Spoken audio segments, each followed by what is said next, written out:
ভারতের মহারাষ্ট্র প্রদেশে ভয়াবহ একটি বিস্ফোরণের ঘটনা ঘটেছে। বিস্ফোরণটি একটি অস্ত্র কারখানায় ঘটে। এর তীব্রতা এত বেশি ছিল যে 5 কিলোমিটার দূর থেকেও এর শব্দ শোনা গেছে। বিস্ফোরণে কারখানাটি পরিণত হয়েছে ধ্বংসস্তূপে। বিস্তারিত শিহাব ইসলামের প্রতিবেদনে। ভারতের মহারাষ্ট্রে অস্ত্র তৈরির কারখানায় একটি ভয়াবহ বিস্ফোরণের ঘটনা ঘটেছে, যাতে 8 জন শ্রমিকের মৃত্যু হয়েছে।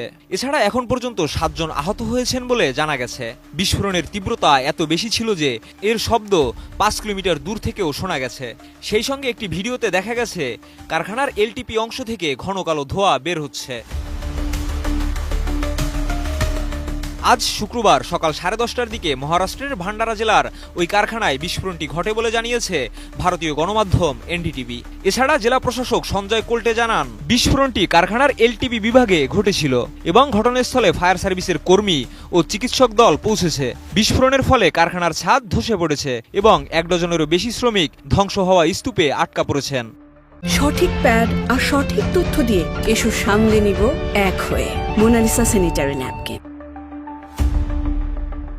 প্রাথমিক উদ্ধার কাজের পর 3 জনকে জীবিত উদ্ধার করা সম্ভব হয়েছে, তবে একজনের মৃতদেহ উদ্ধার হয়েছে। ধ্বংসাবশেষ সরাতে ব্যবহার করা হচ্ছে খনন যন্ত্র।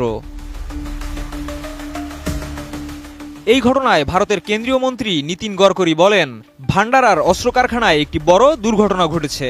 প্রাথমিক তথ্যে 8 জন নিহত এবং 7 জন আহত হওয়ার খবর পাওয়া গেছে। মহারাষ্ট্রের মুখ্যমন্ত্রী দেবেন্দ্র ফাডনবিস জানান, শীর্ষ কর্মকর্তারা ঘটনাস্থলে পৌঁছেছেন এবং নাগপুর থেকে উদ্ধারকারী দল পাঠানোর ব্যবস্থা করা হয়েছে। তিনি আরও বলেন, প্রয়োজনে চিকিৎসা সহায়তার জন্য প্রস্তুত থাকারও নির্দেশ দেওয়া হয়েছে।